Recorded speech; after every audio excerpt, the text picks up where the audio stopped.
Okay, so 7A, 7B, 7C. Things we went over in 7A. We went over how to find probabilities in 7A. I think that's one of the larger takeaways from 7A probably is, can you find probabilities? The number of times something occurs over the total different ways something can occur, right? Uh, the number of times an event occurs over the total possible outcomes, I think is what they say. Whether we're doing theoretical, so we're making some assumptions to predict ahead about things, about the rolling dice or picking cards, or whether we're looking back at data to do relative frequency of things, it's still the same kind of approach. It's the number of times that event occurs over the total number of different possible outcomes.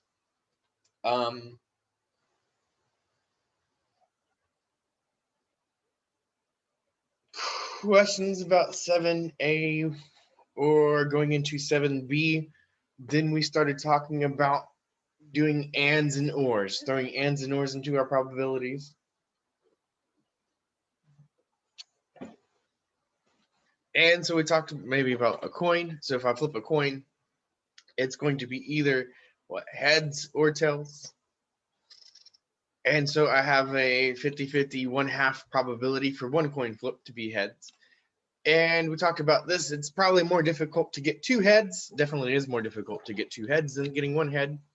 And so you get a 1 in 4 probability of getting two heads in a row. We can write out all those H, H, H, T, T, H, T, T. We can write out all the possible outcomes. There are 4 possible outcomes.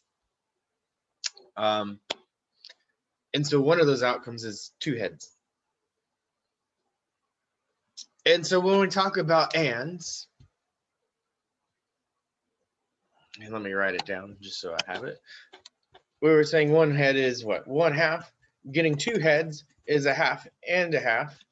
And so when we use this word and, when we talk about probabilities, the operation I want you to kind of have in mind is that we got to multiply these things, right?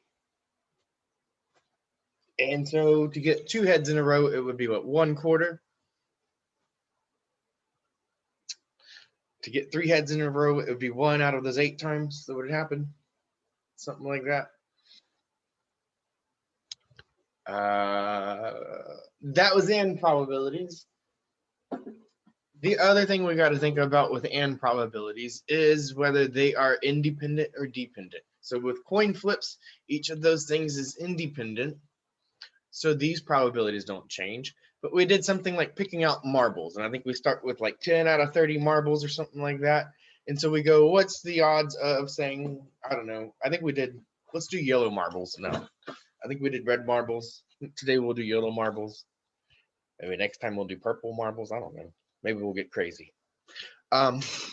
So something like getting 2 yellow marbles in a row. We would start out with something like 10 out of 30, but then the next time we would go to pick, everything would have to go down by 1.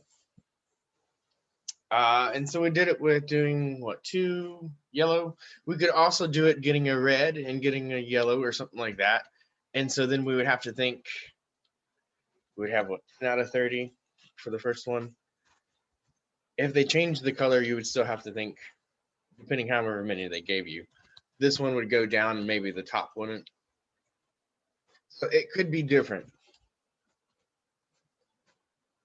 I think we just did two of the same color in a row, I think is what we did. I'm not sure if we did them with different colors, but they could completely give you, they could definitely give you a problem with different colors. And so if we picked a marble out and they said red, there's 10 red, 10 yellow, 10 blue or something.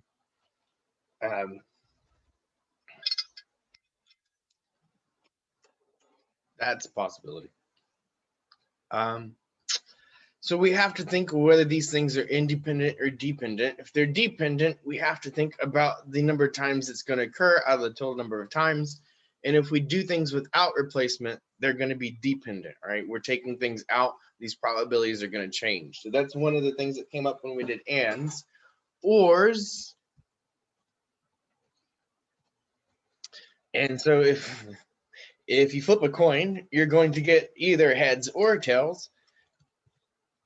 And so if I'm thinking about that, if I'm thinking about or, I basically kind of want you to think about you're adding things, right? We're adding sets together. If it's a half probability, I'm going to get a heads, and half probability, I'm going to get a tails. It's going to be a one or a whole probability. I'm guaranteed to get either heads or tails. And so when you think about ors, we're adding those things together. We said something about like black aces is like 2 out of 52 cards, and what red kings or something I think was the example we had last time. And so if we do the same thing, we adding these things together. And so if we're adding these probabilities together, I believe it's 4 cards out of 52, or what is that, 1 out of 13, right? It would be the same as getting the same number. And so we did something like that last time with cards. But the thing with cards is we got to know whether their sets are overlapping. So if you remember, let me draw some squigglies. When we did like a suit and we did a number, there would be an overlap, right? So if I did what, diamonds, that's a horribly drawn diamonds.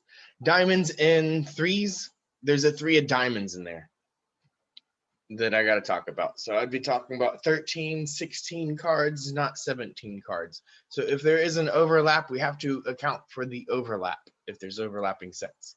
And so that's a quick review of everything we did in, was that 10 minutes? Any questions about stuff we've done? Today we're going to go over law of large numbers, and then the last section we do, I think it's called risk assessment. We look at some more graphs and stuff. I'm trying to think of if there's anything really sort of big. I think we're just more analyzing more sort of stuff. I'm not trying to remember what new they introduced in that section. It's just escaping me right now. I think it's more over reading graphs, if I'm correct, but I could be wrong.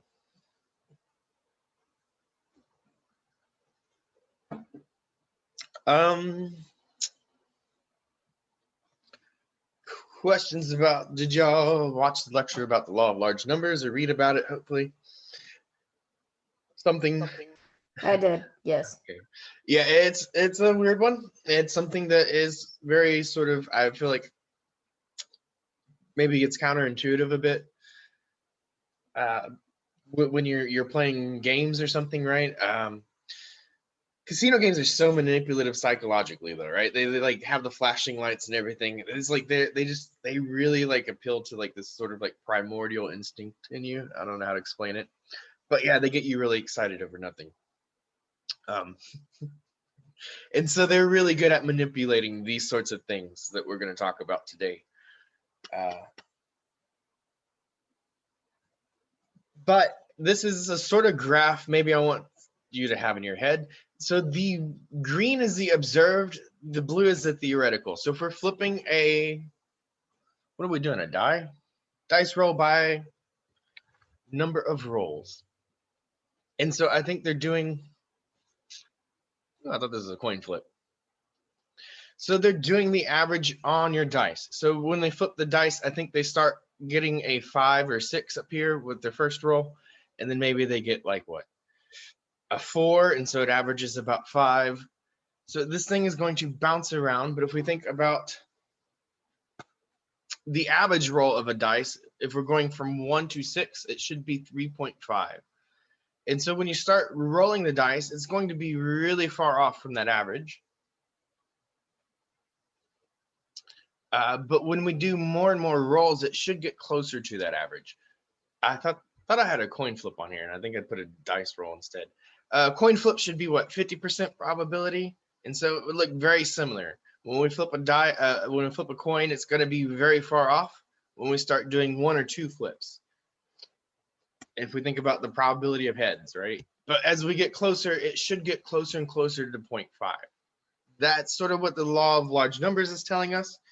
And then you might, first question you probably might have, right, is like, well, how large do things need to be? And then the next question is, well, how accurate do you need things to be? That's kind of the response to that question. It's like, are we doing hand grenades? Are we doing heart surgery? What are we doing? Explain the meaning of the law of large numbers. Does this law say anything about what will happen in a single observation or experiment? Why or why not?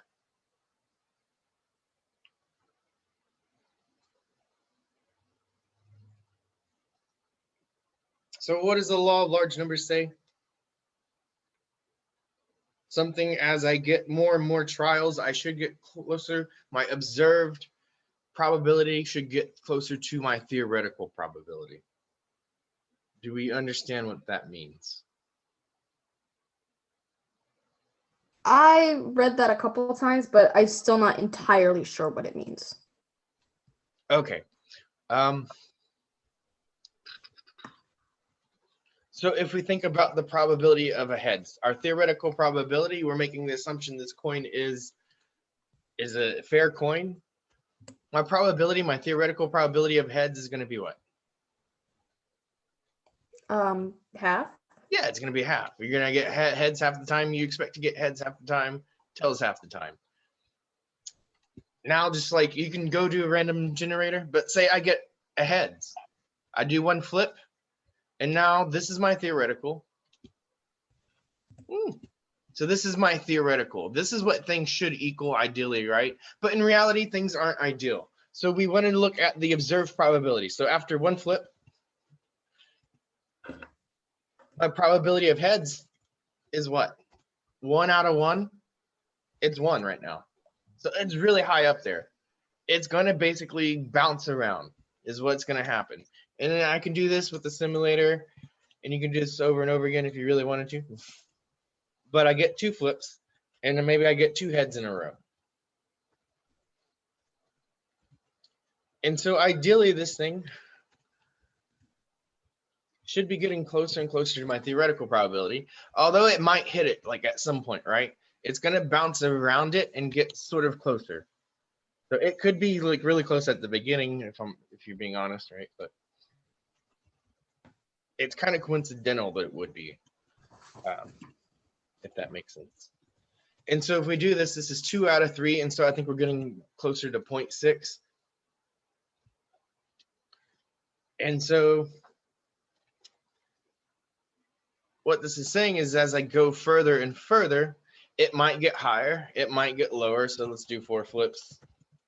And let's say we get another heads. So that would be 3 out of 4 would be 0.75. So it could get a little bit higher. But as we get large, and how large does it need to be again?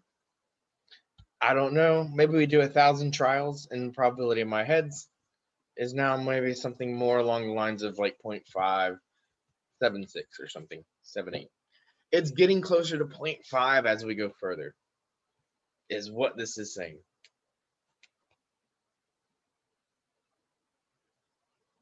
So the more flips you do, the more trials you get, the closer your observed probability should get to your theoretical probability.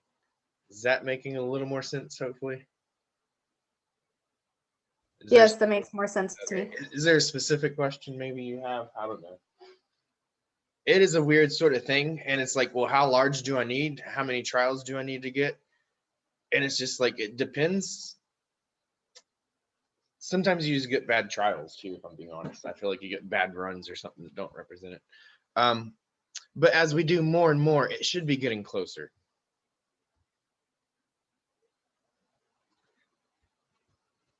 It could be exactly right in here, like, but basically I have that picture in my brain. I have that 0.5 line, and my observed probability is going to look something like that. It's going to squiggle, but as we go further and further, it's going to get closer and closer and kind of hone in onto it. It may not ever be exactly it, but it will be like really, really close, right? And how much accuracy do you need? Depends how many trials you might want to commit. So that's something that they study in statistics. It's like, well, how many trials do we need to commit here? Because trials means money, right? That's money you're spending to do experiments. And so each individual trial, when I flip a coin, its theoretical probability of getting ahead is what? I could be on my 1,000th trial, right? I could be on, let's say, this is another good point, because we're going to get across this later, but I guess we'll just hit it. Let's say I get tails, tails, tails, tails, tails, tails, tails. That can happen, right? And so I think about, what is this, 3, 6, 9. I'm on my 10th trial. So what is the probability I'm going to get a head on my 10th trial? What's the probability I'm going to get a tail on my 10th trial? If this is what's leading up to it.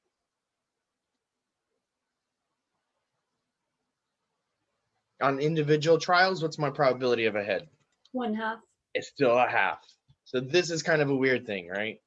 But this is the reality of matter. So for each individual trial, I'm still assuming it's got a half probability. It's still equally likely to land on heads or tails. Small time runs like this don't really matter. So we'll have a run like this in the beginning, maybe. But as if we do enough trials, we'll get a few more heads to balance it out in here somewhere, right? We'll get like 2 here, maybe like 3 more. It'll eventually catch up if we do enough trials. How many trials? We're leaving that kind of gray right now. So if that's like the point or thing that kind of confuses you, it's a complicated thing, and I'm not sure, we're not trying to get too into depth with how many trials you need. But you need a large number. Small numbers don't work. That's what we're going to say. Like probably hundreds or thousands of them if you want to really be accurate. Okay. Questions about this? It's leading into some other stuff like gambler's fallacy too, right? It goes hand in hand. I'm not sure that they're really like, they are separate things kind of, but there's a lot of overlap, I guess. The law of large numbers, this is like written out of the book. Consider the event A with probability of A. So consider getting a heads with a probability of 1/2. Let's put in some examples maybe. That might make it a little more sense. Consider getting heads with the probability of 1/2 is my theoretical and in any single trial. The law of large numbers holds for a large number of trials the proportion in which you're going to get heads, so you will get heads, will be close to the 1/2 probability when we get a large number of trials, not for small numbers. We can get runs, right? Runs are just a fact of life. You're going to have to live with them. I'm trying to think of how to make a poop joke, but no. The larger the number of trials, the closer the proportion should be to P of A. So the more trials we get, the closer we should get to 1/2 if we're talking about heads. This law holds as long as each trial is independent of the prior trials. So these are independent, like with coin flips and stuff. We don't have that thing where we're picking out M&Ms and eating them or whatever the heck. We're not influencing the probability of future stuff. This is a roll of a dice. This is a flip of a coin, things of that nature.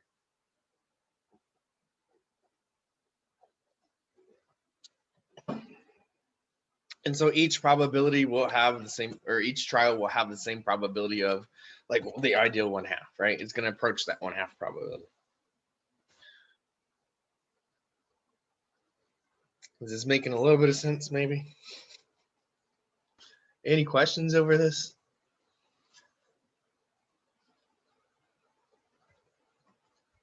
Okay.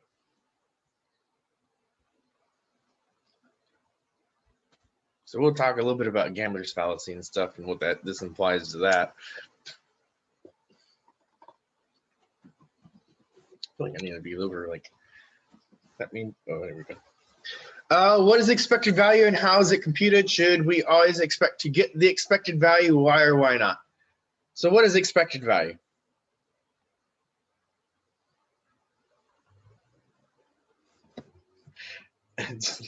Yeah, give me the stupid definition if you want. It's the value you should be expecting. Okay, what does that mean?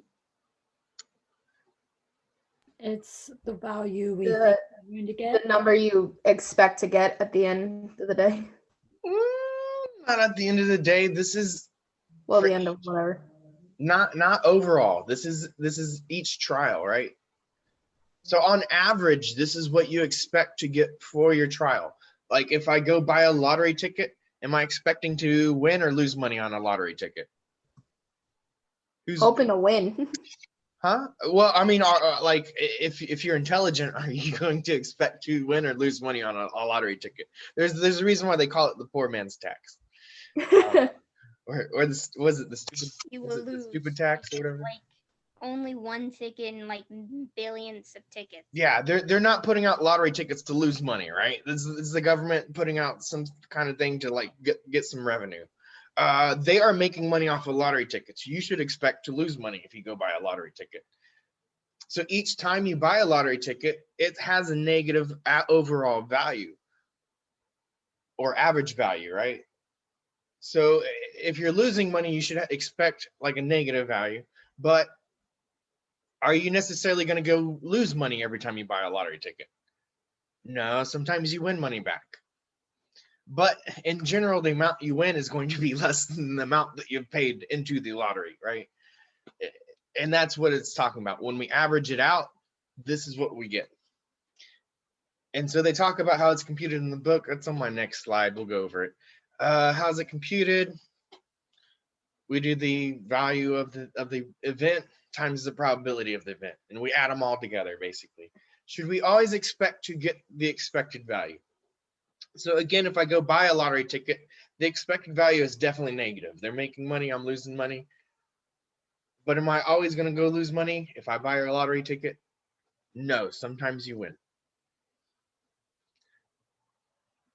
And why or why not? Because it's on average. So the individual trial, you can bomb a test with a 0, right? You can make 100 on the next one. You're going to average a 50 or something, right? So the average is not the same thing as what you're getting each time. Does that make sense? Like you can gain, you can lose, but when we average them, that's going to be a different number.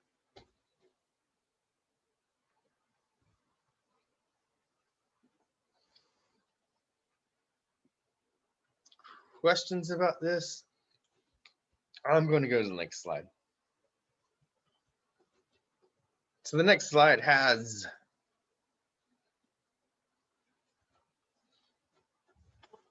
consider 2 events. So they're doing it with 2 events. You can do it with multiple events is what they say, like right after this. But consider 2 events, each with its own value and probability, the expected value based on these 2 events. So we do the value of the event times the probability of the event. So I think we're going to do a heads and tails example on the next one. So the probability of heads and tails should be half in our probability. I think we get $1 if we get a head. We lose $1 if it's a tails. So this would be a positive $1. This would be like a negative $1, something like that. How much are you gaining? How much are you losing if this happens? And so we multiply the value by the probability and we add them all up. And that gives you the average or the amount that you should expect on average from playing this game or conducting these trials or selling this policy, whatever it is. This formula can be extended to any number of events, so we can do more than 2 events. It's just a sum of these things. We do the value of the event times the probability of the event. And I know I'm saying out in words, but we will do some examples in a second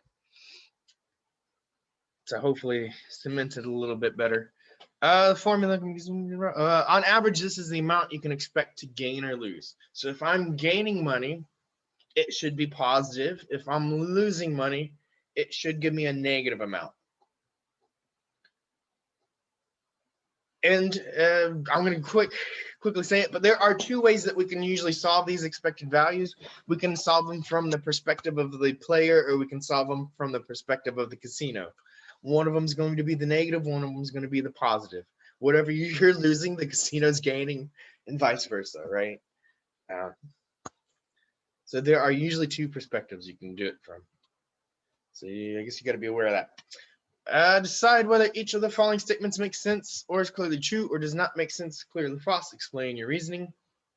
So the expected value to me of each raffle ticket I purchased is a negative 85 cents. Does that make sense? Why or why not?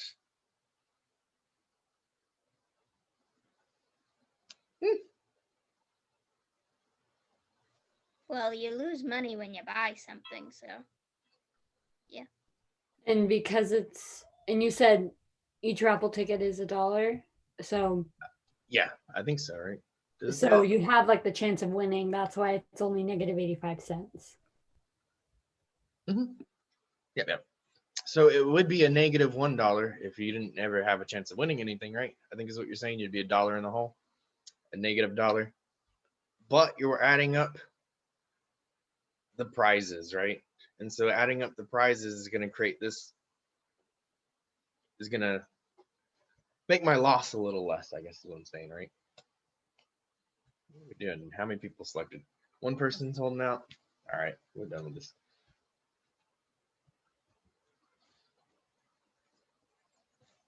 All right, so makes sense. I should expect to lose money when I buy a raffle ticket, right? If I'm the player of the raffle ticket, I'm losing money. If we're conducting the raffle, we should be making money. It should be positive. Whoever said it doesn't make sense, you got a question about it?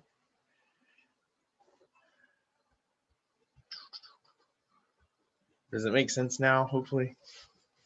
If not, speak now, forever hold your peace. Decide whether each of the following statements makes sense. Same thing. Explain your reasoning. If you toss a coin 4 times, it's much more likely to land in the order heads, tails, than heads, heads.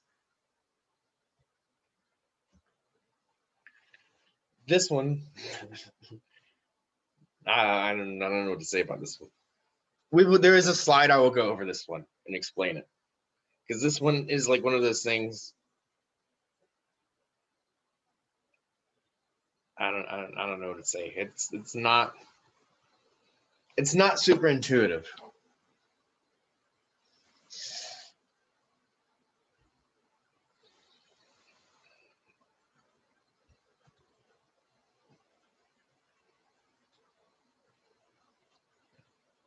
Where are we at?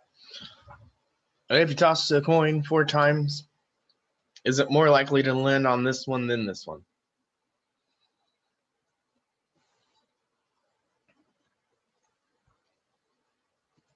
Okay, so this is it.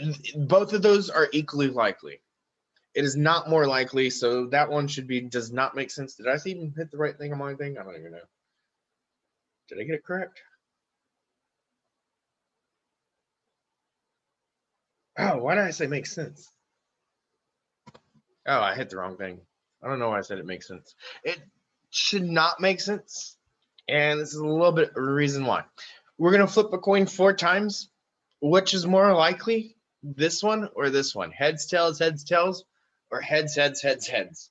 So I know when you read this, you see, oh, here's the combinations of heads and tails. Here's nothing but heads. And so it might, like at first glance, it might look like this is more likely because it's a combination of heads and tails. But there are a bunch of different ways we can get these combinations of 2 heads and 2 tails. And so there's my heads.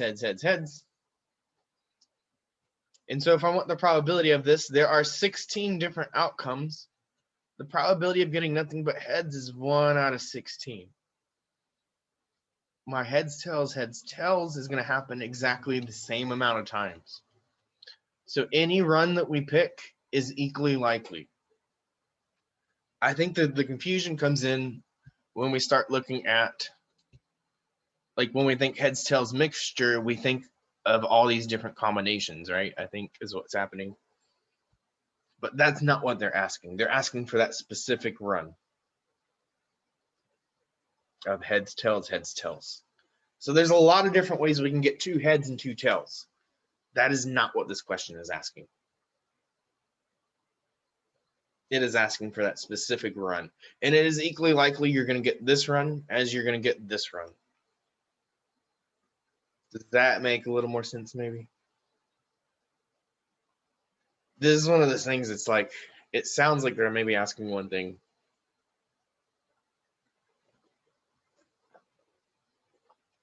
But if we list out all the possible outcomes, this is one possible outcome, this is one possible outcome. There are still 16 possible outcomes. If we're doing the probability of each of these, it is going to be 1 out of 16. They are equally likely.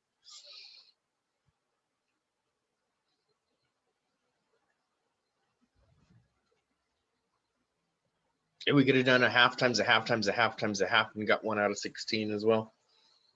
You still have a half probability heads, half probability tails.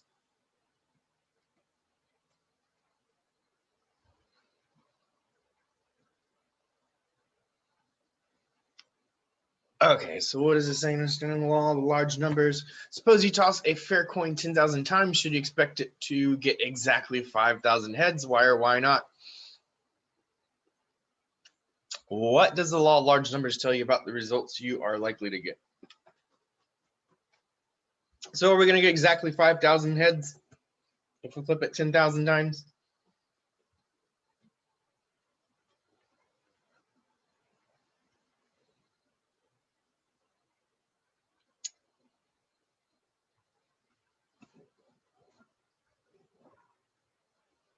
Yee.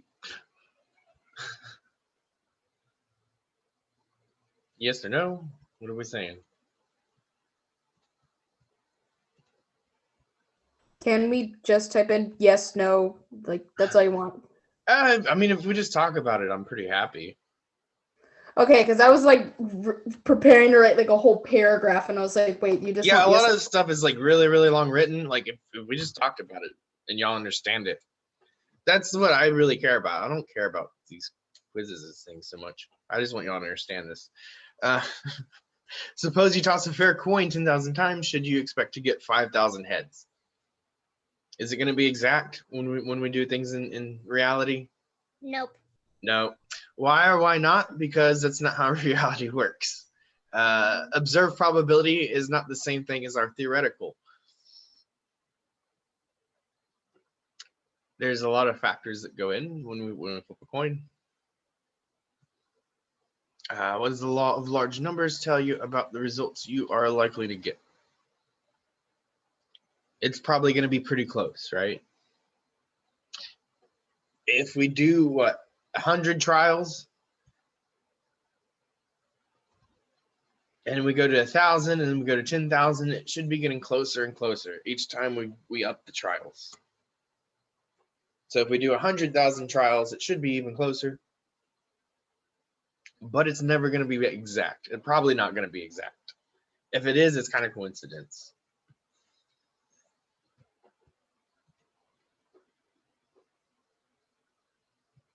Yeah. Life doesn't work that way. Yeah. That's it.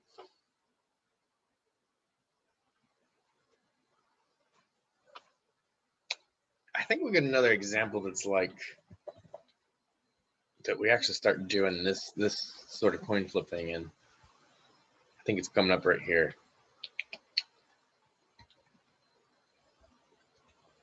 Oh no, this is insurance. It's after this. Find the expected value to the company per policy sold. If the company sells 10,000 policies, what is the expected profit or loss? Explain. Oh man, this is the one I don't. Okay. So we talked about that formula.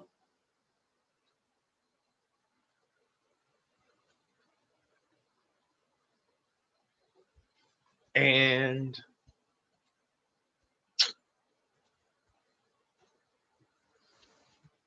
if they're selling a policy for what, $300, are they getting or receiving? Are they receiving or are they giving the $300? I think is the first question.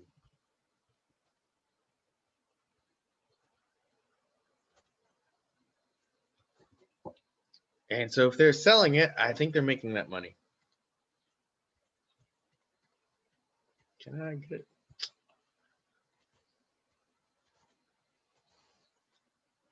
And if they're making that money, if they're selling a policy, what is the probability that they will get that? Maybe that's silly. And maybe it's silly because it's just one, right? So there is 100% probability they're going to get that $300. And so what am I doing? I'm doing the value of the event times the probability. I want to do the value of the event times the probability. And so based on their past data, they're going to give us, an average of 1 in 100 policyholders will file a $10,000 claim. Average of 1 in 250 will file this, and average in that will file that. So they're giving me probabilities and amounts to fill into this thing. If I say 10,000, are they going to make that 10,000 or are they going to end up paying that 10,000 is the question you want to ask yourself. And so if they're going to end up paying it, it's going away from them. So one thing that you might have to take into account is whether they're gaining or losing the money. And I'm going to set up maybe the first one. But they have a 1 in 250 chance of losing $10,000. And so I did it with two numbers, but there are a few more things I need here, right? I think there's two more. And I don't really, if I'm being honest, this isn't my, well, the setup is good. I just don't like the answer. So 1 in 250, it wouldn't be 25,000, it would be 10,000. 1 in, oh shoot, that's the wrong number. This is the 1 in 100. I looked at the wrong line completely. Yeah, that's right. Sorry about that.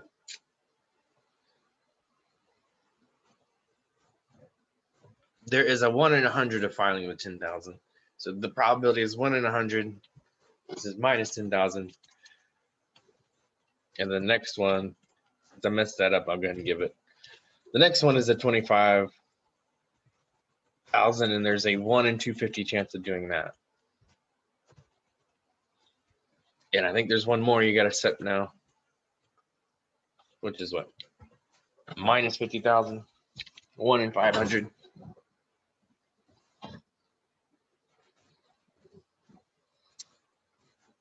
And then you'll get the solution, and you'll probably realize why I don't like this solution. And I do and I don't.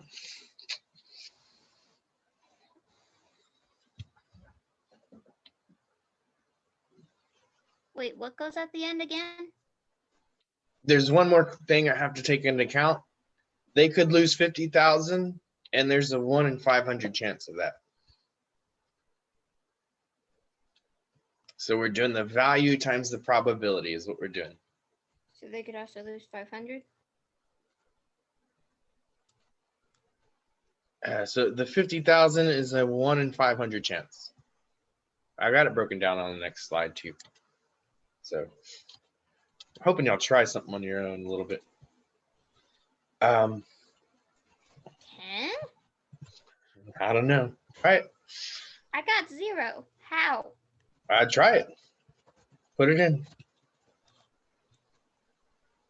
We'll talk about it in a second. This is basically how you find expected value. You do the value times the probability, and you sum it up. It's a sum of the value times the probability. Oy. And that gives you, on average, how much you will gain or lose each turn, each policy, each event of whatever sort. Now, each event, you may not get that exact amount, right? It could be more, it could be less. But it's the average of sorts.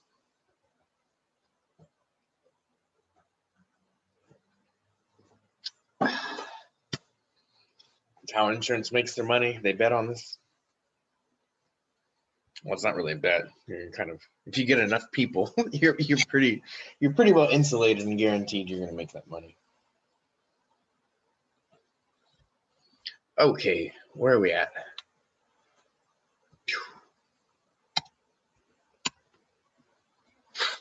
Two more people fall asleep since last time.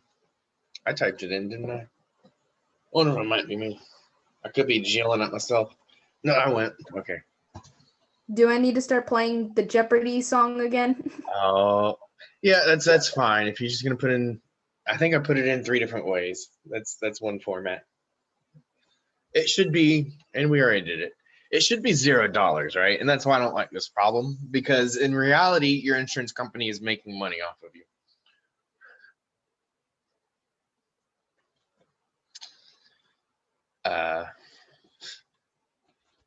What else did you tell me? Just say even should, yeah, it's no profit or loss. Yeah, they're not there to like not turn a profit. A little bit about that. I think this was a setup. I did quite a bit of this already. The last little piece was the minus 50. They might minus 50K. They might pay out, and it's 1 in 500 chance. But if we multiply everything, I think this is minus 100 3 different times. So our expected value would be $0 here. This is not how insurance money or insurance would run. And so if this was your policy, what would you do? If you were working for the insurance company, how could we fix this? I think that's maybe a better question here. And maybe it's a stupid question. If I want to make more money,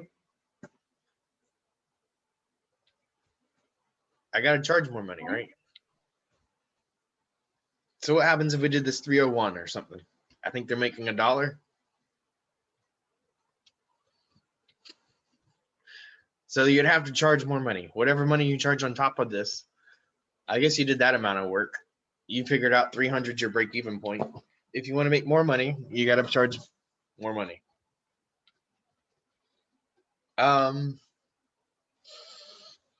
And then the other thing they said, if you sell 10,000 policies, if you're making $0 for each policy, guess how much you're going to make when you sell 10,000 policies? You're still making $0. So this might be the way insurance is supposed to be run, but it's not the way insurance is run under the system, right?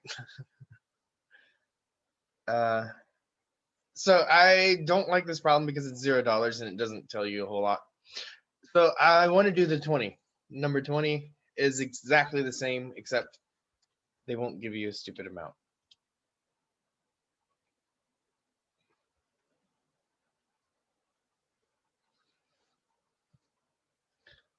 So new insurance policy, I want to do the same thing.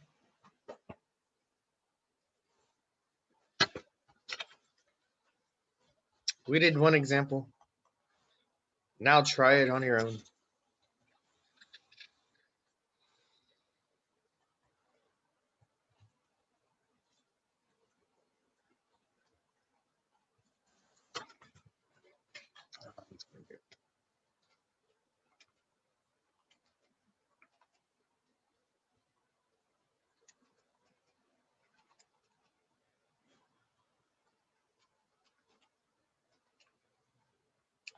Oh.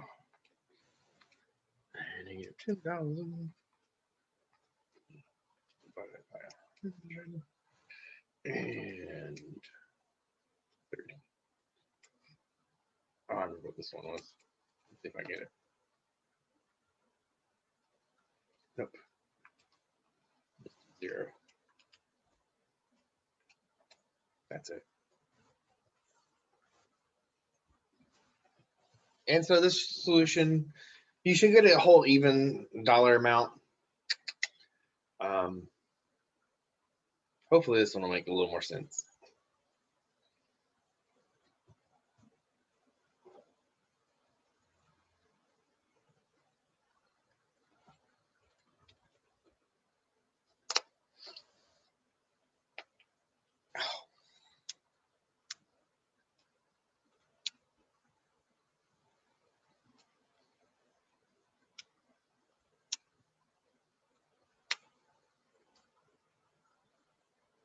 Oh, there's a problem on your quiz I need to fix too, now that I think about it.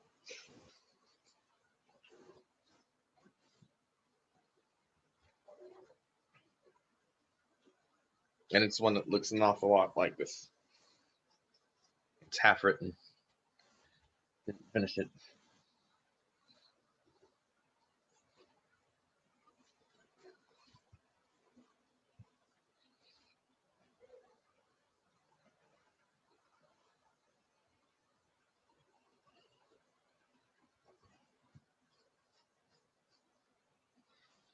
So I think what, make sure your 600 is positive.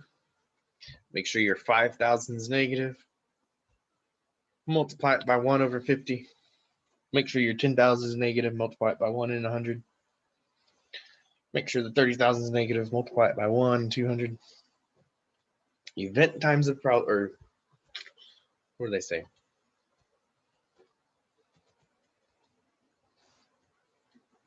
Value times probability. That's what I was gonna say.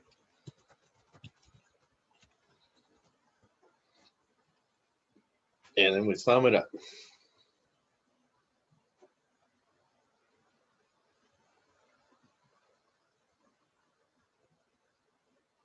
Where we at? This thing lagging, or y'all just taking time? I'm just slow. I'm just. Okay.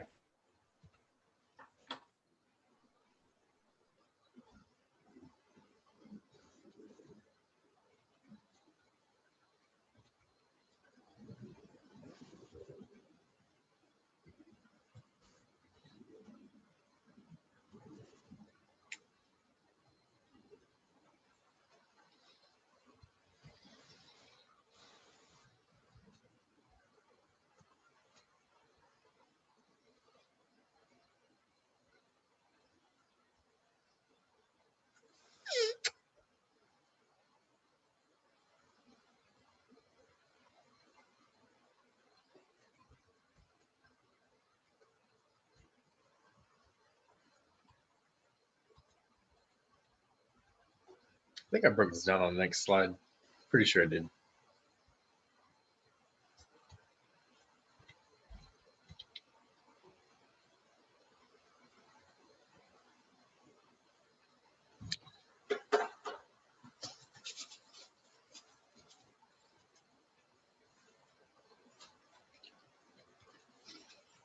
Mm-mm.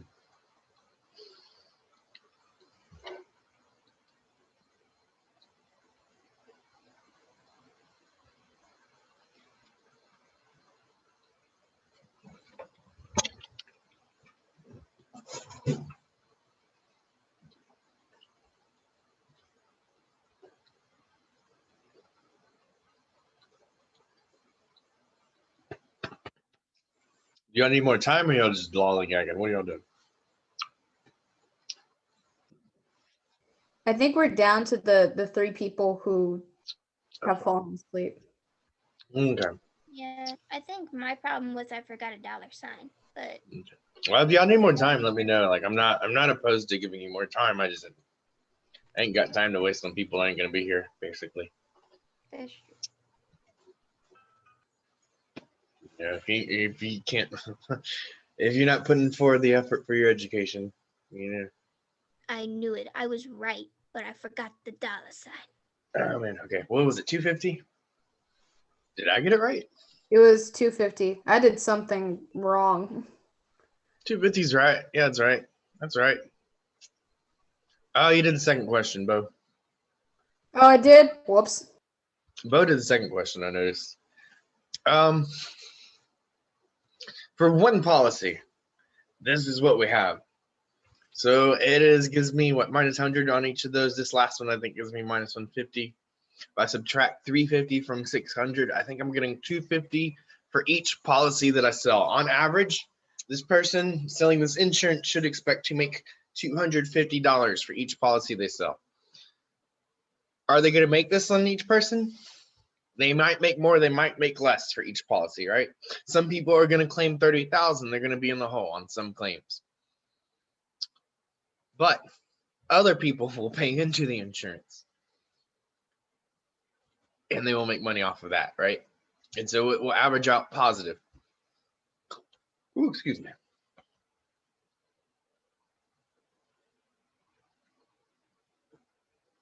So if they sell 10,000 policies, what is their expected profit or loss? And it was what, 250 was what we got previously? Yeah, we had 250 last time. Yeah. So if it's, I don't want to give you too much. If it's 250 per policy, unit analysis, right? Going back to that, I guess. 1, 2, 3, 4. My commas. Okay. Don't forget my dollar sign.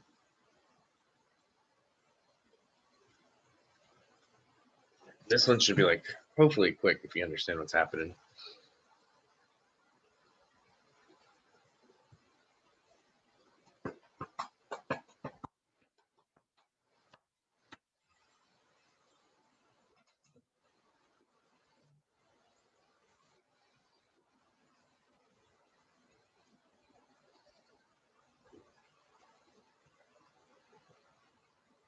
What are we doing?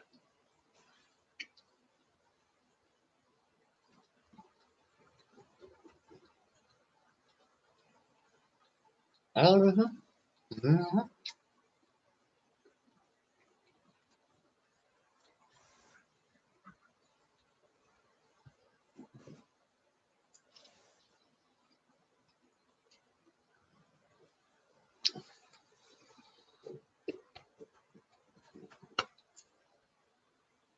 Oh, it's not in the back of the book. That's what's happening.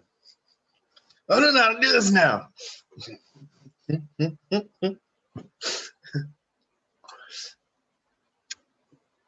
Oh man, come on. Should be like a 3-second thing. If we're getting 250 per policy and we're selling 10,000 policies. Exactly. We get 250 and we got to add what, 4 zeros to it to get 10,000. We're doing this 10,000 times. We're adding 4 zeros to that. I think it gives me 2,500,000, something like that. What?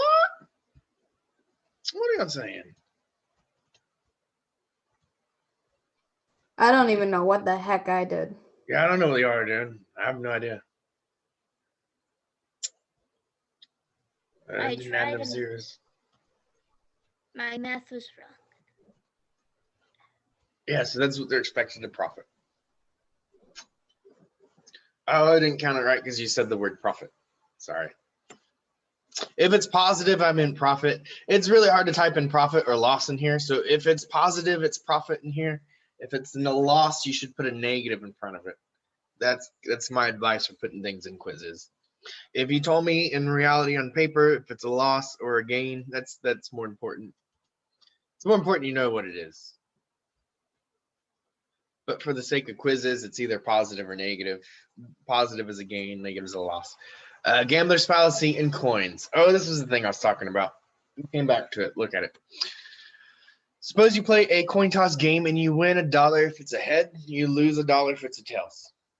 In the first 100 coin tosses, heads comes up 46 times. Tails is coming up 54 times. What percentage? Oh man, this should be a 3-second question. What percentage of times has heads come up in the first 400 tosses? And then after that, we'll ask what is the net gain or loss.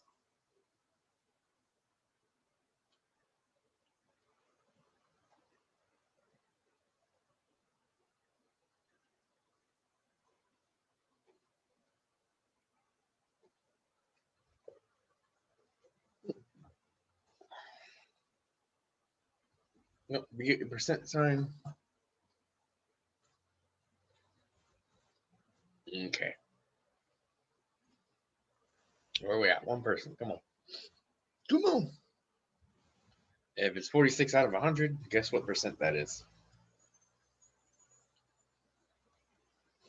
Oh. I think it's still 46%, right?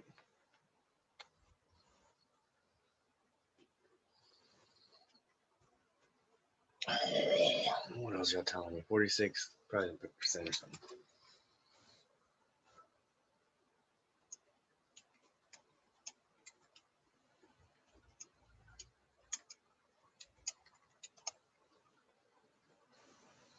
Okay. So if we win $1 46 times and we lose $1 54 times, how much are we going to win or gain?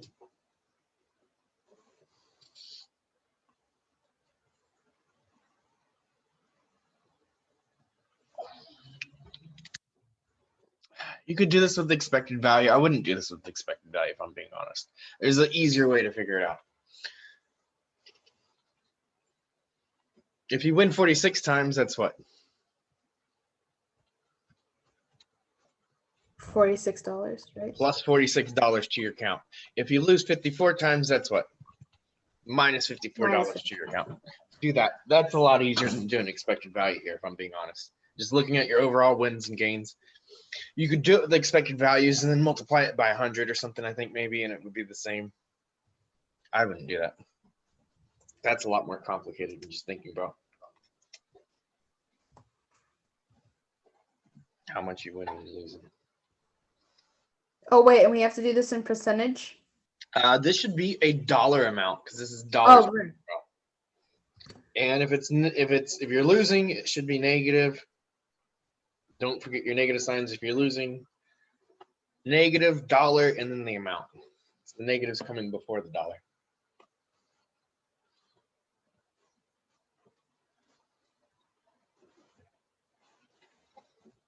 All right, that's 9 people. I think that's all that's answering now.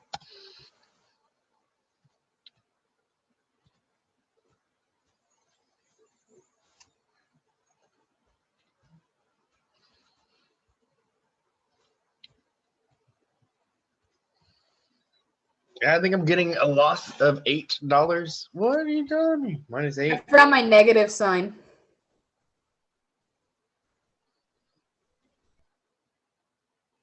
Yeah, loss of 8. I think I said loss. Oh, we put a T in there. Should be SS. Yeah. I did the loss of 8. LOSS and space 8. I think I did that as a solution too. Seems like y'all are saying it. Maybe different ways. I didn't like it.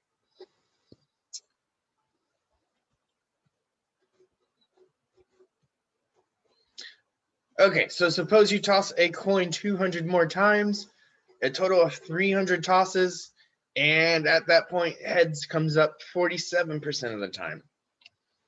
Is this increase in percentage of heads consistent with the law of large numbers? That's the first thing I want to ask and explain, and then we're going to figure out our gain or loss.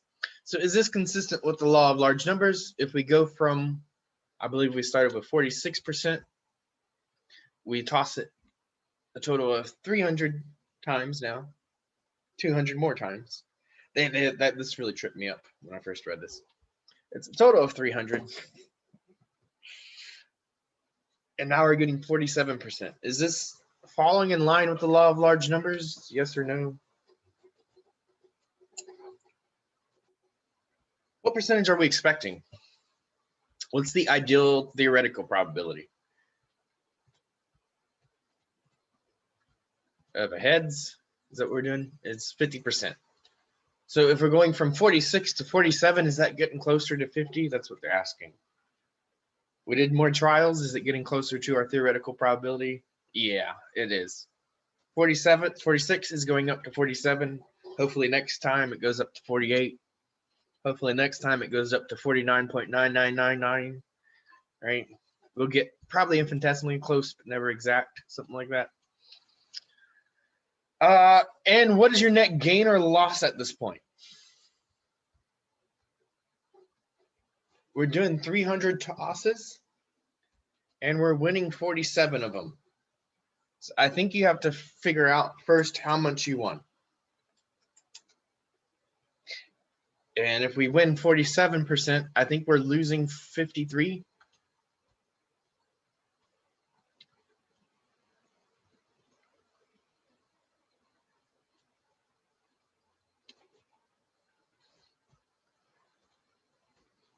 So if we win 47% of this many tosses, how much are we winning? If we lose 53% of that many tosses, how much are we losing?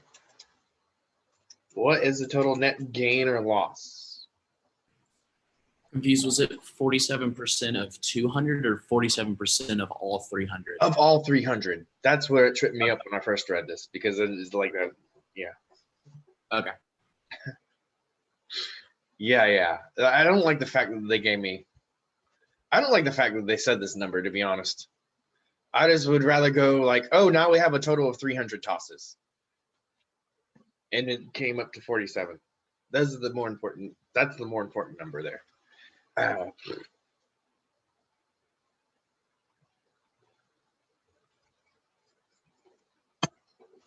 And so is this, we talked about this. This is following the law of large numbers. So our probability is getting better, right? As far as us winning, our winning probability is getting better.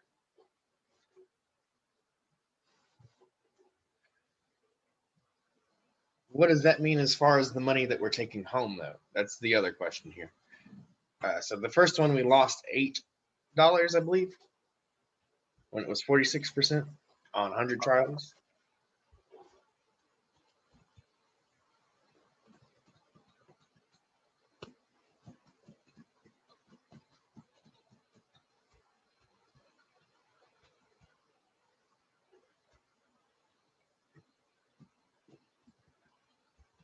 We got 6. Wait, we are finding the percentage, right, of the And we're finding the money amount. money amount. Okay. Yeah, so we're doing 47% of this is our wins. I should do it. I should do my green and green.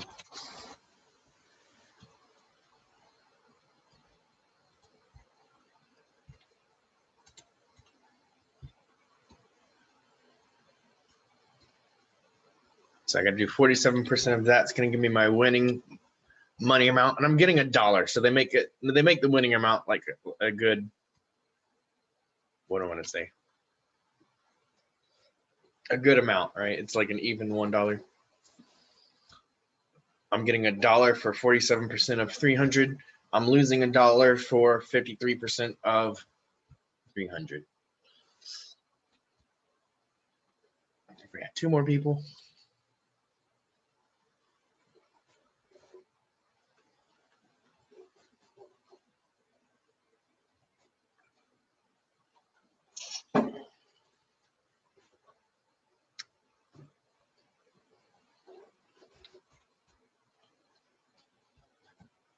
All right. I think I'm losing 18 is what I'm getting. Is that what y'all got? Okay, I'm clearly doing something wrong because I am totally off. Okay. I got a slide breaking it down. And so I'm winning 47% of 300. So I should be winning $141. I should be losing 159. Is that what you got? Okay, I completely forgot to do the 0.53 times 300. I completely forgot to do that one. I only did the first one and just moved on. Okay, I see where I went wrong. Okay. And we're subtracting these two. So you lose this from this amount. So you should be getting at a loss of $18. So think about this. We did better this time around with the percentage wise, right? We're getting closer to the 50%. We're doing better percentage wise, but when we up our trials, we're actually losing more money overall. So we should be getting closer to that 50%. But what does that mean about the money that we're taking or giving? It could still increase, right? We could still be more into that even though our percentage is getting a little bit better. How many heads would you need in the next 100 tosses in order to break even after 400 tosses? Currently, you have 141 heads is what we figured out.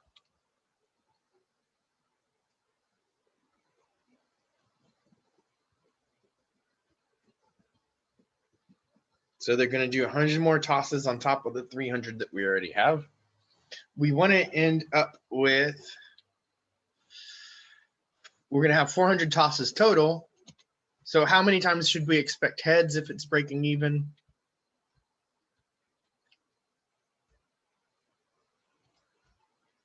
Where are we at? Text. How many heads do we need? If we're doing 400 tosses and we want it to break even, what are they asking for? 200 heads? Yes. Okay. I think I just want the number in here. Just throw that number in there.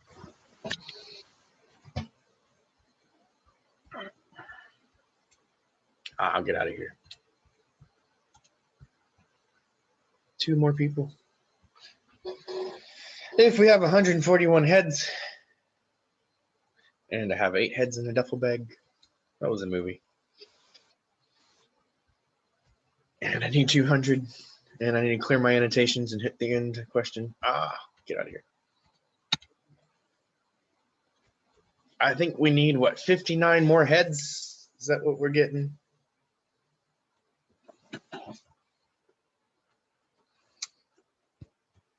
And so what are the odds you're going to get 59 heads if you do 100 flips? Do you feel like that's a pretty good thing to bet on? If you were betting on it, would you bet that you would get 59 heads on 100 flips? Or would you try to get a smaller number if you had to bet? I'd start betting on tails. Yeah, we're not doing that. If we're betting on heads, yeah, I would definitely not bet on heads anymore Mhm. on this coin. I just stop and go like, okay, I'm going home now. Both Yeah, right. the smartest thing to do if you can only bet on heads is to stop, right? Because you're just getting more into debt, even though you're getting a better probability and getting closer to that 50%. Like the more trials you do, this is the more money you're losing, kind of. Yeah, it's Uh, not worth it. it's not a winning game, right? If your expected value is negative, you're not going to get a winning game. How many heads would you need in the next 100? So if we get 59 out of 100, ideally, like the most, or like 50 is like the ideal amount, right? But even 50, if I had to bet on it, like I wouldn't bet that we would get 50. I would like try to start out small. I would be like, well, maybe we'll get 40 or something. Like you're probably not going to get even 50. I'm a little confused. Especially on how- this coin that already like is kind of indicating it might have a bias, right? So what the book says about getting 59 flips out of 100 flips, you're actually betting like over the average amount of 50, right? And so it's possible, but it's probably not very likely that you're going to get 59.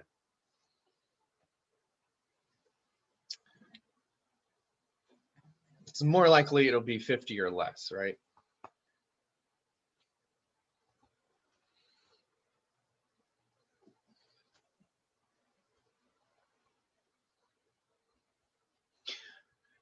Gambler's fallacy, what are we doing now? Suppose that's still behind after 400 tosses, you decide to keep playing because you are due for a winning streak.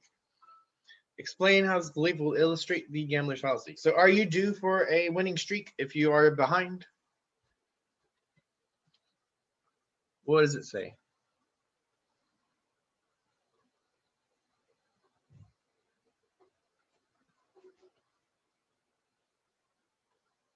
Is it going to turn around and start pumping out tails a whole bunch of times?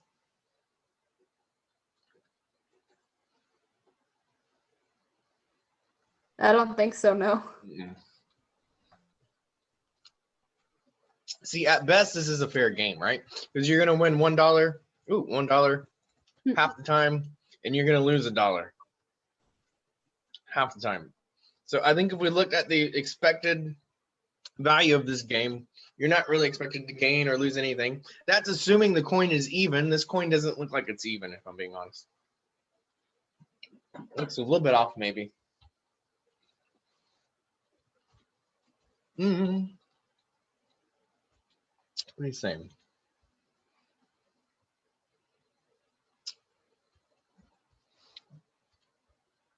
Yeah, so the gambler's fallacy is basically like, well, we have this streak of heads, I'm due a tails, right? Something along that line. Well, this thing has been happening for a while. And the problem behind that is that we get runs. We get heads, heads, heads, heads. And this is getting at, I get 100 heads in a row or something, right? Okay, I go and look at my what? My 101 trial. What's the probability I'm going to get heads on that single flip? It's still a half probability. So my probability that I'm getting heads or the probability that I'm getting tails, they're all independent of what's happening before. There is no guarantee on any single trial that it's going to turn around, right? It's still half probability. And so this is something that is very sort of, I think, counterintuitive. And this is something that casinos absolutely play on, right? If you get up streaks, each individual trial is still a half. We expect it will even out, but it only evens out in the long run, right? And so it is not guaranteed things are going to turn around for you. Streaks happen. Looking at a streak and saying, oh, well, it's had so many heads, I'm going to get tails now, is not true, right? It's still half probability heads, half probability tails. It is not more likely that it's going to be tails just because you get runs. That's where the gambler's fallacy and the larger law numbers is coming in. So when we look at short-term trials like this, it's still half probability for each individual section or each individual toss. There's no such thing as a hot hand. There's no such thing as a hot table, right? These things aren't things that are happening. Does that make sense? Do you ever hear people like refer to that sort of, what am I gonna say, phenomenon? Like I have a hot hand or I have a losing hand. It's got to turn around one way or the other, right? It's kind of the same fallacy, other end of it. So in the short term, there are no guarantees. You could lose a buttload of money in the short term. And casinos do that too, right? Casinos lose money. They can go a day and they can lose the money in a day. But guess what? Tomorrow they're going to turn that shit around. And when they average it out, it's going to average out over the long term. The gambler's fallacy comes with assuming things in the short term. Is basically where that's coming in. Is like, here's a run. I'm gonna turn around immediately. It may not. Runs happen. We can have nothing but heads. Heads, right? And I think it comes back to this thing, right? This is equally as likely as this thing. These are all possible outcomes that can happen, and they're all equally likely.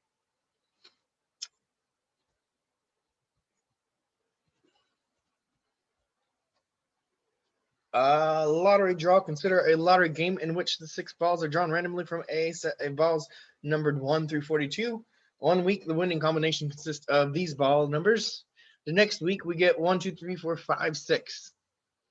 Is the second winning set more likely or less likely than or just as likely as the first?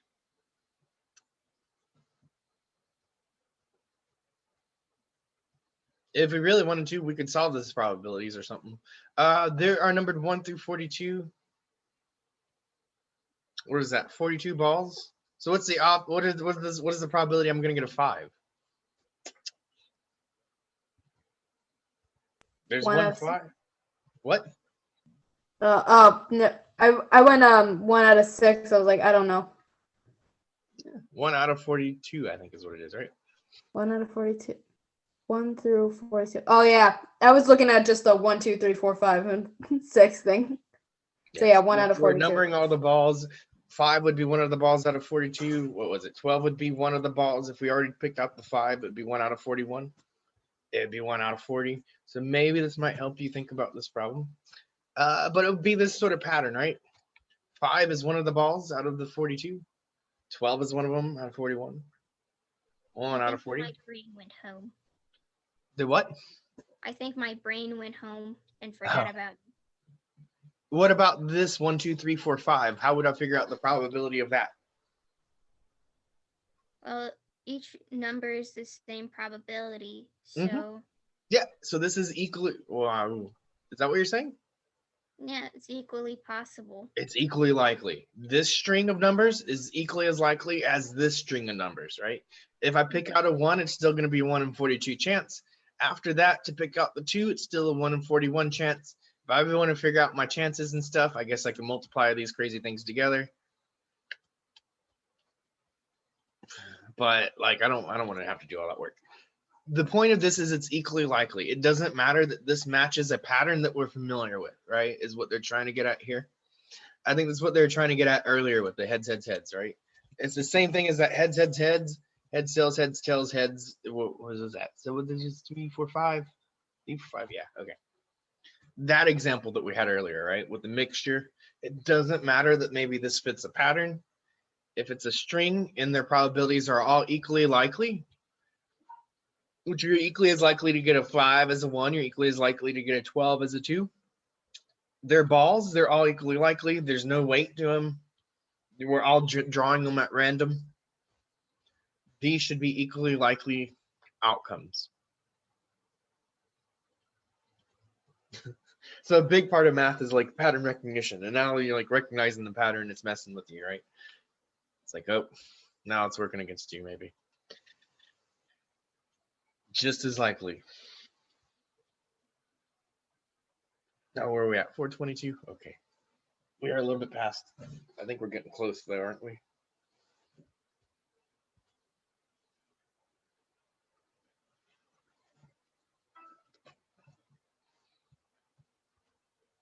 I think this might be one of the last ones. House edge and blackjack in a large casino. The house wins on its blackjack tables with a probability of 50.7%. All bets on blackjack are 1-to-1, which means if you win, you gain the amount that you bet. If you lose the amount you bet. So I think the key takeaway here is this: you have a probability of what, 50.7. So the house wins 50.7% of the time. I believe the player wins 49.3 then. If you bet $1 on each hand, what is the expected value to you in a single game? So I want to do the expected value to you. So if you go play $1 on this game and you're going to lose 50.7% of the time, you're going to win 49.3. How much should you expect to win or gain off of that thing for each turn?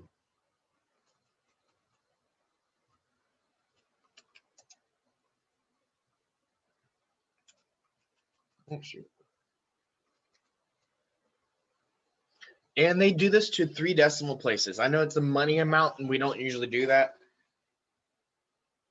but it's good to be that accurate on this problem. So I know it's weird. We're doing the 10th of a cent, pretend like it's gas or something.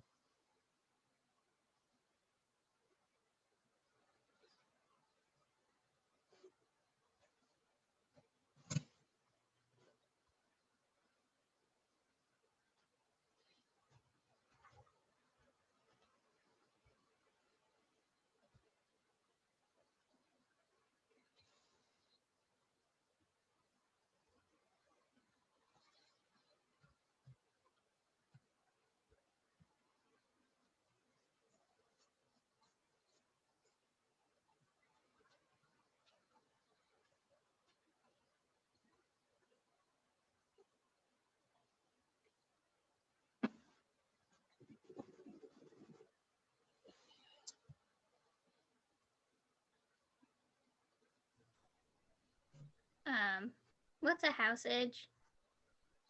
That's what we're gonna. We'll answer that in a second. It's just it's doing the same thing but the other side, and I didn't want to spend a whole lot of time. Like,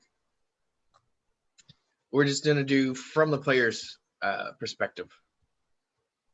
Is it gonna explain? Yeah, I'll explain it in the next slide. Okay. It's the same. It's the same number. That's why I don't want to spend too much time. But just figure out from the player's perspective, and I'll give you the other part. I think there's one more person.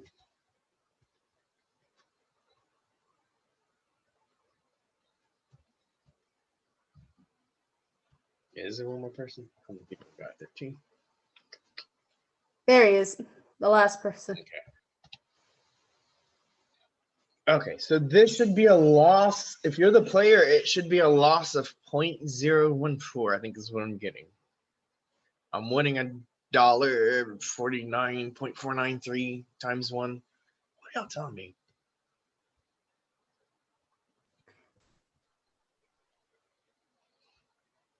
Ooh, I don't know what y'all are doing. 493.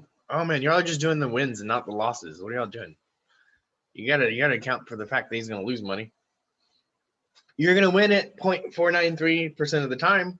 You're gonna lose $1. You're gonna play $1 and not get anything, right? 50.7% of the time. If I subtract these two, I should be getting the negative 0.014. So this is the player's perspective. When they say house edge, they want you to solve this from the perspective of the casino. And so that looks exactly like this, except I flip the dollar amounts. If I'm a casino, I'm losing a dollar 49.3% of the time. If I'm the casino, I'm winning a dollar 50% of the time. And if I add those together, it's going to give me the positive end of this.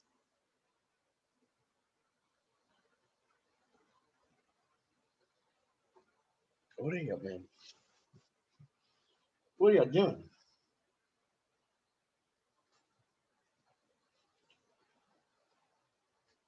Questions?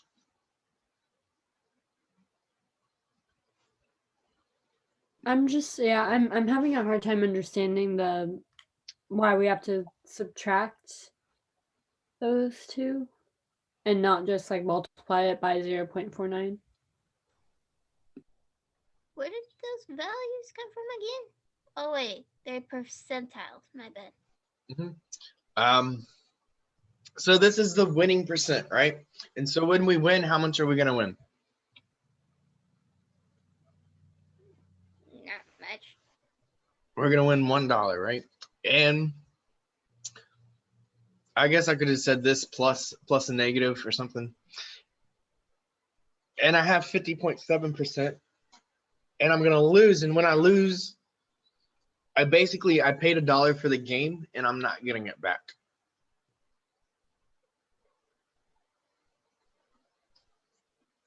And so if I do, basically what I'm doing is 0.493 and I'm subtracting 0.507.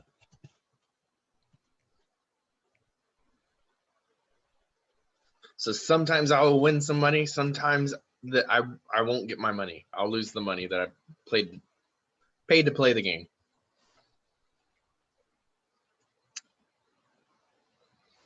And so for each game, I think the house or the casino is getting like what? A little over 1 cent, right? It's not a whole lot. So the house edge on blackjack is not a whole lot.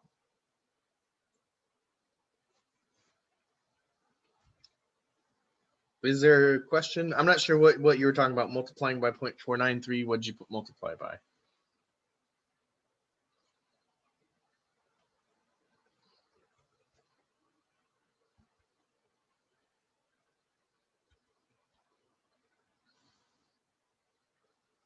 No, I don't know. Does that make sense?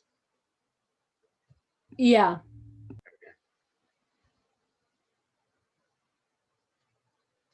So I think a lot of you just get counted for the wins, but you didn't account for playing the game and not winning, right? So you still have to take off some money for that. If we played 100 games of blackjack in one evening and we bet $1 on each hand, how much would you expect to win or lose? And so we found this expected value. So when you play a $1 game, you're expected to lose like that 1 cent and 4 tenths. So if we play 100 games,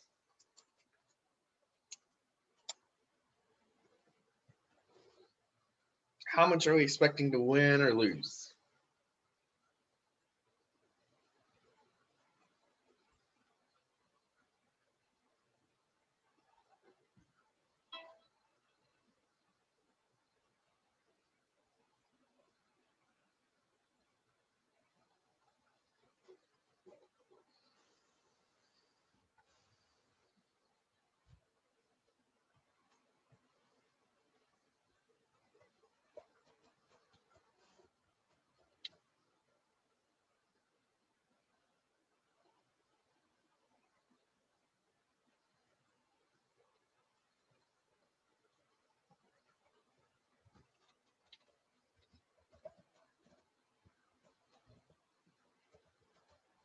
So I'm a little lost exactly on how to solve this.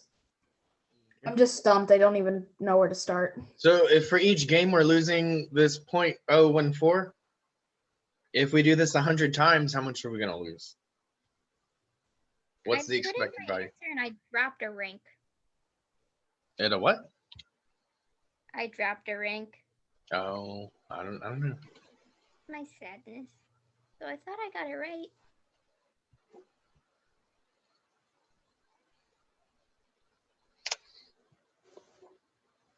Oh man, this should be a quick one. If this is for each game and we play 100 of them, what are we doing there?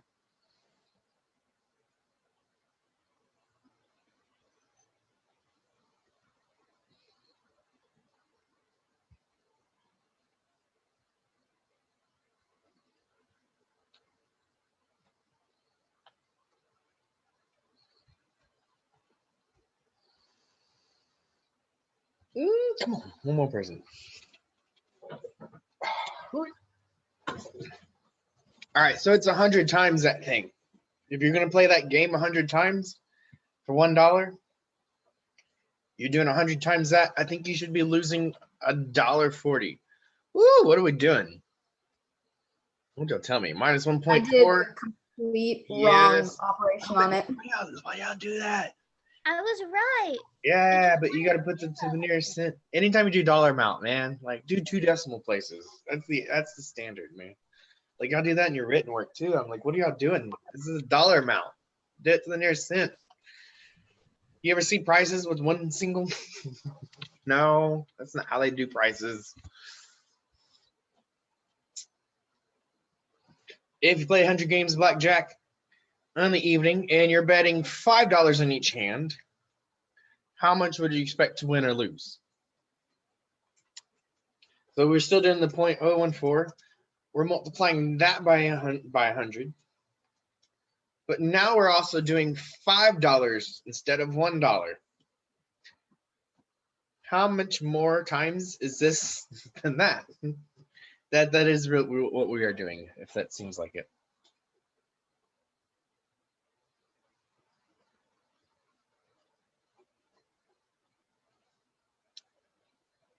So you're betting 5 times as much.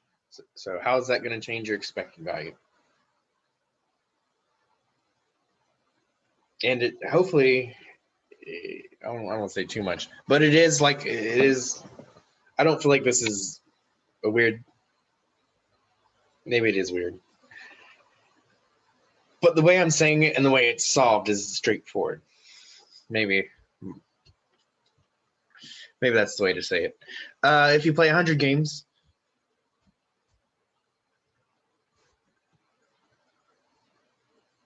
it's 100 times this. We did that one already. But now if they're $5 a game, we're betting 5 times as much.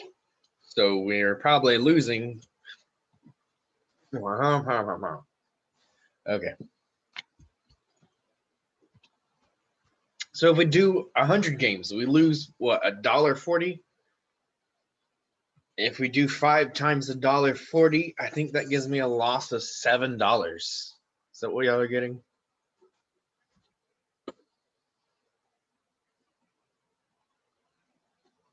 Minus $7. There we go.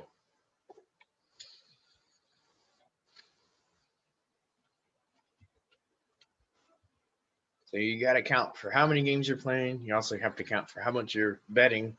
So now if we're betting this amount, this is $1 million on blackjack in one evening. Explain how much the casino should expect to earn. So whether you're making your money off of one person betting $1 million, or you're making your money off of 1 million people betting $1, right? It's kind of the same thing. We're putting $1 million in on the blackjack. What am I doing? Okay. Nearest dollar amount.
usually hear the gambler's fallacy with the one-armed bandits, or quite a bit. That's usually where it comes up. They do it with poker too, and hands like that. They're like, I got a hot hand or whatever. But usually with like the slot machines, they're like, I lost on this one, so I'm bound to turn around at some point. It's like, no, that's not how that happens.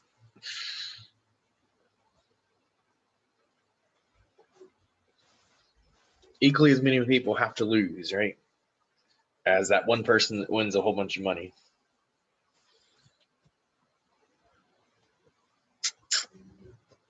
You're more likely to come out under when you go to the casino than over. They know what they're doing a little bit. There's a reason why they keep the lights on. It ain't just a front. Although it might be that as well. We are losing 14. Oh man, I should have put my negative sign in there and didn't do it, huh? Is that what y'all told me? Oh no, that's how much the casino's making. That's right. Yeah, it's casino, not player. Yes. The casino's making this. Yeah, it should be 14. So basically we're moving at 6 decimal places. To do a million at 6 decimal places, I move it 3, it's going to give me 14. I move it 3 more, it's going to give me 14,000. So it should be, they should be making 14,000 when this guy's betting $1 million. So it's not a lot, but they're still making money off of it.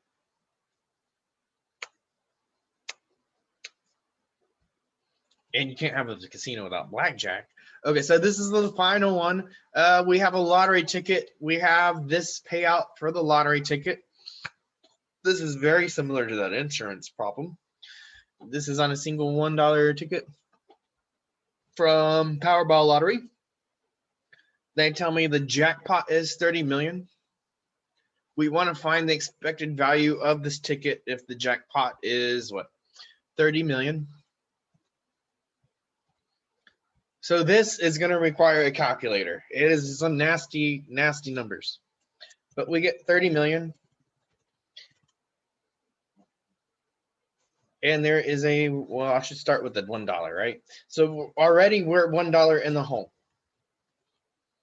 We're going to lose $1, and we are 100% guaranteed to lose that $1. If you really want to multiply things by 1, you could do that.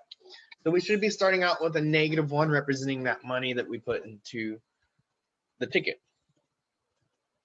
And then I think we got to do a similar sort of thing. 1 in, what was this, 292, 201, 338.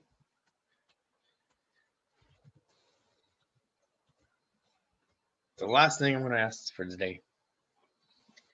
So do that with each of these prizes to figure out what the cost of the expected value of this ticket is.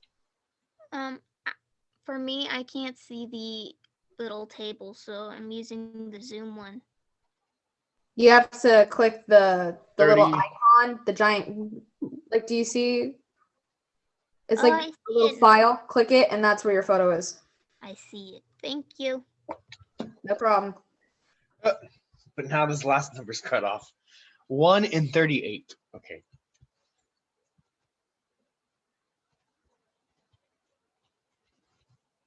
Yeah, so this one, it is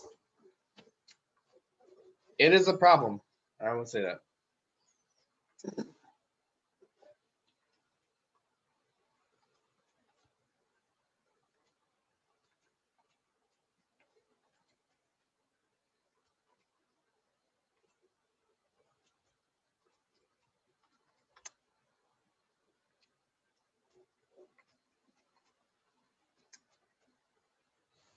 Let's see if I can get it correct. It is.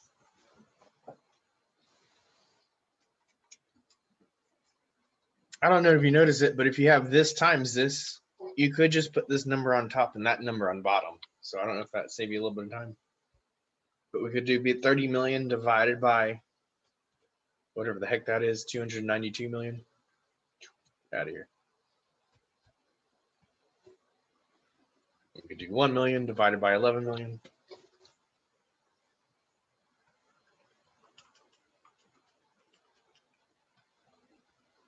So this one is probably one of the more, I want to say, ugly numbers, right? But we're almost done.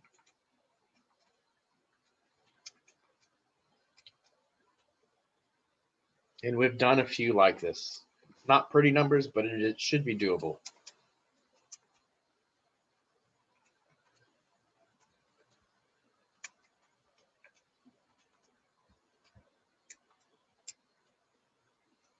I'm not sure why they do, unless there's two different ways to win $7. I think that might be what they're doing here. It's kind of weird they do the same prize twice.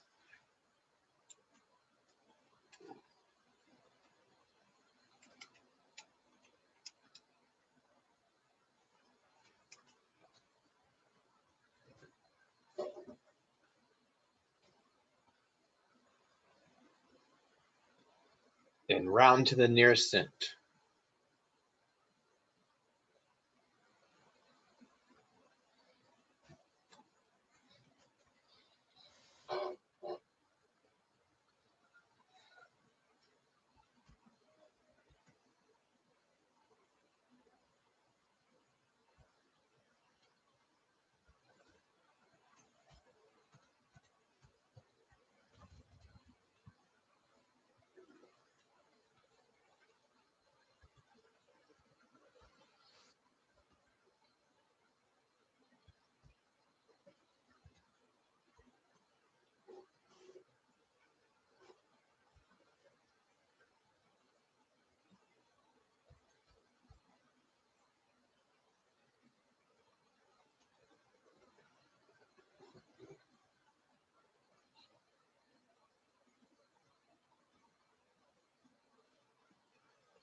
Did I break this one apart? I think this might be the last slide, huh?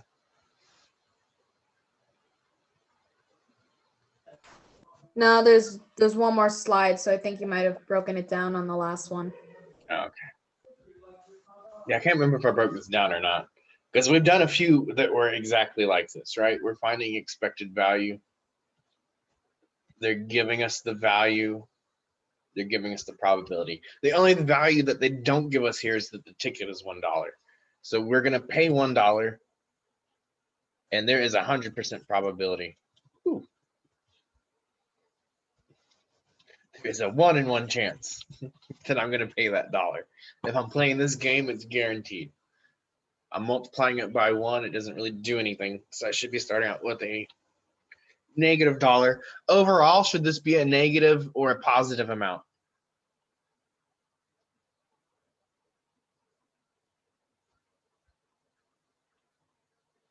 What are y'all saying? Negative. That's it. I think negative.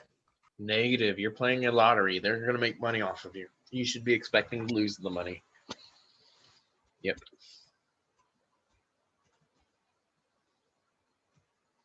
And so we're going to get a negative. These are going to add. These are going to be fractional amounts, right? I'm doing, what was this? 30 million is what they gave us in the problem. I'm doing 30 million. I'm dividing it by that number.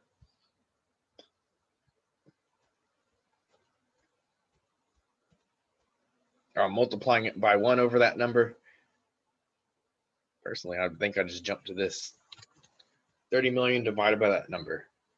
1 million divided by 11 million plus 50,000 divided by 913,000. Not the prettiest numbers, but I think everyone answered something. I think we should be losing 57, 58 cents if we round it up. Plug in those numbers, crunch them down. Make sure you can do that.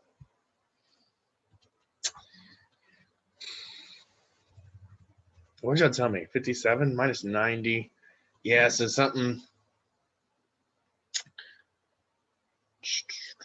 Okay, some people got it.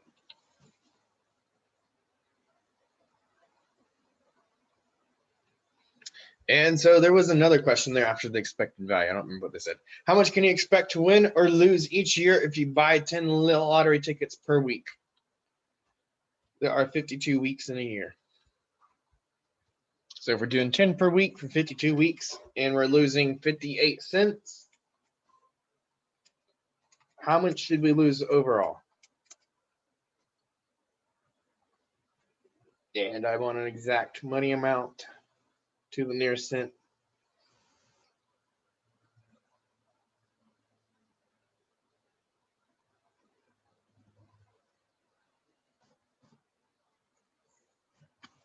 How many tickets are you buying? What are you saying? Yeah, so we're losing 58 cents per ticket. We're buying what?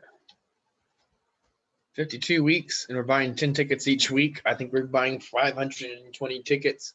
So we're doing 520 losses of 58 cents.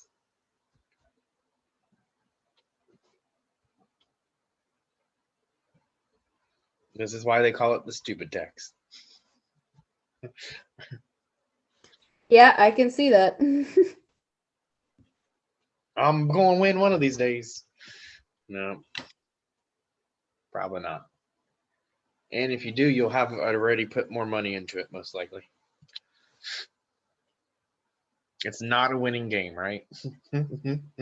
Going and expecting to make money off of something that's not a winning game is not an intelligent, sort of approach. It's like, on average, you're going to lose money. Don't go in expecting to make it, right? That's it. What is that? 301.60, I think is what we're going to lose.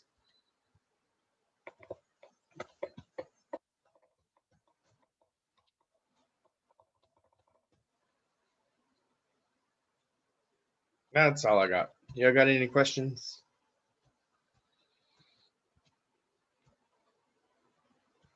I don't have. When are we going to start to work on the research project? You can do that whenever you want. Okay. I would suggest doing that as soon as possible because it is due final day of class. With any questions over the research project, I think it pretty much says, main thing is that you do the 3 pages. I don't know what some people are doing. I don't know if they changed the definition of what 3 pages is, but when I was in college, 3 pages meant you did at least 3 pages.